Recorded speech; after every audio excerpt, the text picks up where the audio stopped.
Hi everyone, मैं हूं सिराज अहमद और आप देख रहे हैं एफर्ट करियर क्लासेस के चैनल को।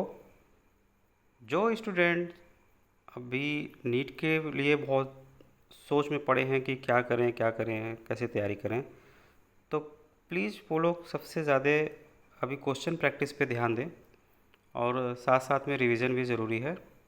और क्वेश्चन में खास करके वो जैसे कि पीवाईक्यू है उसको ध्यान दें, मल्टीपल चॉइस क्वेश्चन करें, ठीक है। और बायोलॉजी पर ज़्यादा फोकस करें क्योंकि वो 50% कवर करता है, ठीक है ना। आप एग्ज़ाम में जब बैठोगे तो आपको पता लगेगा कि सबसे ज़्यादा बायोलॉजी से क्वेश्चन आते हैं। ओके, तो चलिए वीडियो को शुरू से अंत तक देखिएगा। कुछ क्वेश्चंस हैं जो इम्पोर्टेंट है। जैसे कि पहला क्वेश्चन है, इवोल्यूशनरी क्लासिफिकेशन इज कॉल्ड। तो इवोल्यूशनरी क्लासिफिकेशन की बात जब भी आएगा, इवोल्यूशन से रिलेटेड जब भी आएगा और ऑप्शन में फाइलोजेनेटिक रहे तो सबसे पहले उसी को करेक्ट करना आप, ठीक है। तो इसमें ऑप्शन कौन सा जाएगा? पहले का सी जाएगा, phylogenetic system. Okay, question number दूसरा देखिएगा, इसमें दिया हुआ है 5 kingdom classification was proposed by. जो फाइव किंगडम क्लासिफिकेशन था उसको किसने दिया था? आपको पता होना चाहिए, R.H. विटेकर। तो यहाँ पे ऑप्शन बी मिल रहा है विटेकर, ठीक है ना। तो इसको करेक्ट करिएगा, ये सही जाएगा, ठीक है। 5 किंगडम क्लासिफिकेशन में क्या था? मोनेरा था, ओके, जिसमें सारे प्रोकैरियोट्स आते हैं, बैक्टीरिया वगैरह। पहला मोनेरा, फिर प्रोटिस्टा, ठीक है, प्रोटिस्टा,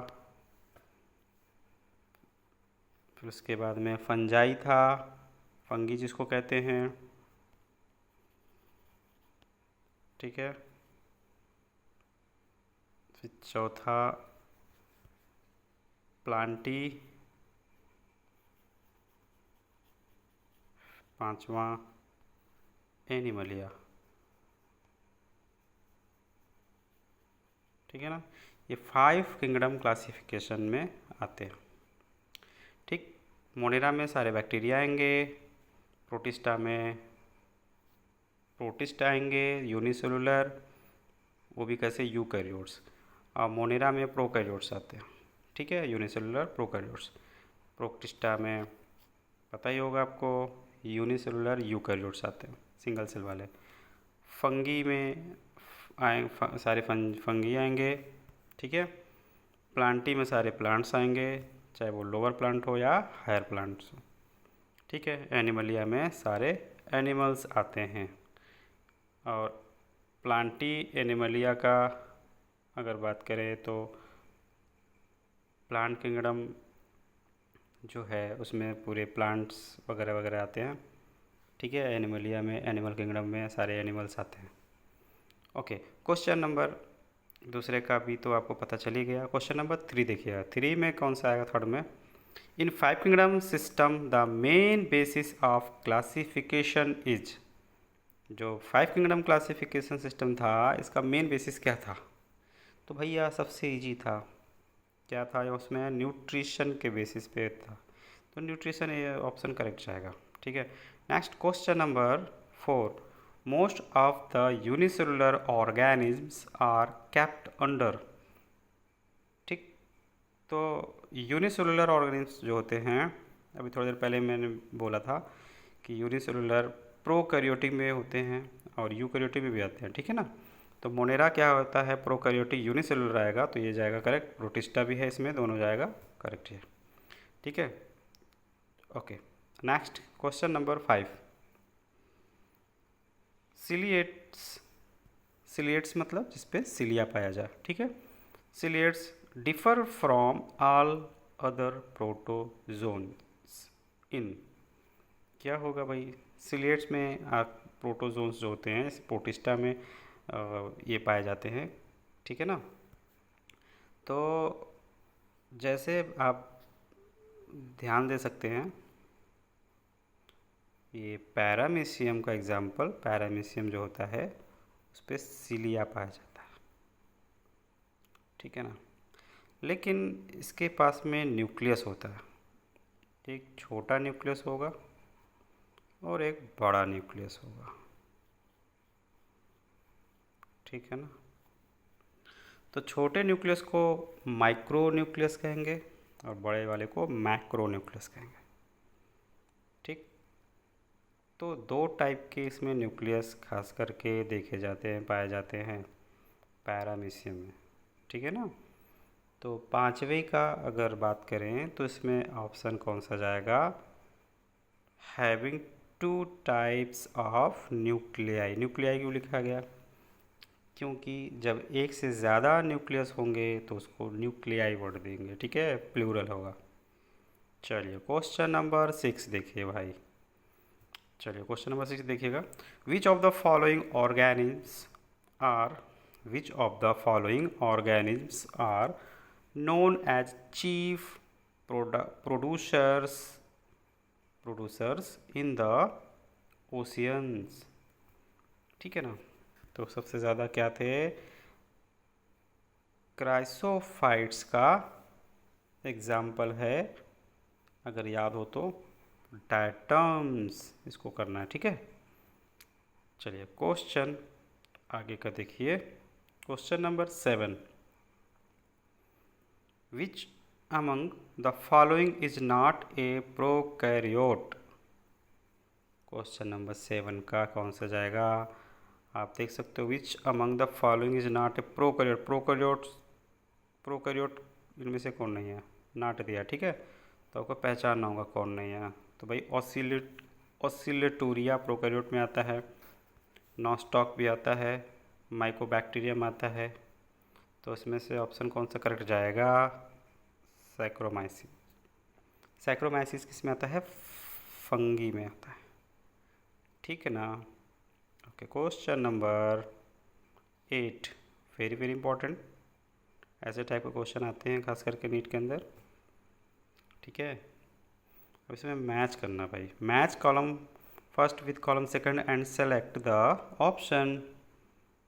तो 8वें का कौन सा जाएगा, आप इसको मैच करके देखिए। कॉलम फर्स्ट दिया हुआ, कॉलम सेकंड दिया हुआ, कॉलम फर्स्ट में दिया classes of fungi, column second में कॉमन नेम दे दिया उसका, ठीक है। अब ऑप्शन में इसमें देखो कैसे कैसे दिया है। ए में दिया हुआ फाइकोमाइसिटीज़, ठीक है, एस्कोमाइसिटीज़, बी में, सी में बेसिडियोमाइसिटीज़, डी में ड्यूट्रोमाइसिटीज़। अब कॉलम सेकंड को मैच करो, फर्स्ट में दिया है सैक फंगी, सेकंड में एल्गल फंगी, थर्ड में फंगी इम्परफेक्टाई, फोर्थ में क्लब फंगी। ओके, तो ये बात है। तो पहले का जाएगा फाइकोमाइसिटीज एल्गल फंगी, इसको मिला देना है, ठीक। फिर एस्कोमाइसिटीज को सैक फंगी कहते हैं, तो इसमें आते हैं, ये जाएगा सही। थर्ड नंबर देखिए, सी का देखिए, सी का कौन सा जाएगा, बेसिडियोमाइसिटीज का जाएगा क्लब फंगी कहते हैं इसको, इसमें आएगा नंबर, ठीक है। बच्चा जो मिला दो ड्यूट्रोमाइसिटीज को क्या कहेंगे, फंगी इम्परफेक्टाई, इम्परफेक्ट होता है, ठीक है। तो 8वें का ऑप्शन कौन सा जाता है, ए मिल रहा है, ठीक है ना, बस। तो ये रहा, और आगे का क्वेश्चन बताता हूँ मैं, तब तक आप लाइक करें, कमेंट करें, शेयर करें, ठीक है। और अपने दोस्तों में भी शेयर करें। वीडियो अगर अच्छा लगे तो प्लीज़ लाइक ज़रूर कर दें। चलिए, और आगे का क्वेश्चन भी ध्यान दें, टेंशन मत लीजिए, आराम से तैयारी करते रहें अपनी। क्वेश्चन नंबर 9, ये बहुत बढ़िया है। एसर्शन में दिया हुआ है viruses are not considered organism. तो क्या ये बात सही है? हाँ, viruses are not considered organism, organism में नहीं कंसीडर किया जाता है, तो एसर्शन तो करेक्ट जा रहा है भाई। अब रीजन पढ़ के देखिए, viruses are nucleoproteins and lack cell organelle, ठीक है, ETC। तो इसमें जाएगा, कौन सा जाएगा? तो बहुत बढ़िया बता रहा है एक्सप्लेनेशन।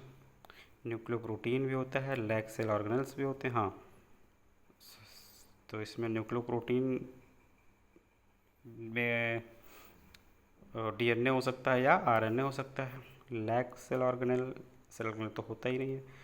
तो दोनों ऑप्शन अगर करेक्ट जा रहे हैं तो इसमें से कौन जा रहा है? ऑप्शन नंबर ए में क्या दिया? If both assertion and region are correct and the region is a correct explanation of the assertion। Very good, ये जाएगा।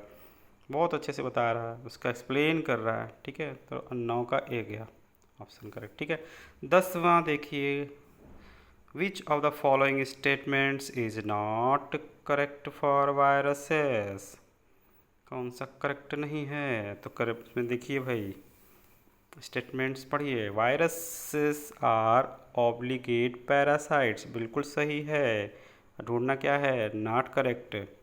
आप नीट के एग्ज़ाम में ज़रूर नॉट वाले, रॉन्ग वाले जो ऑप्शन होंगे वैसा करेक्ट वाले सब लाइन अंडरलाइन कर लेना,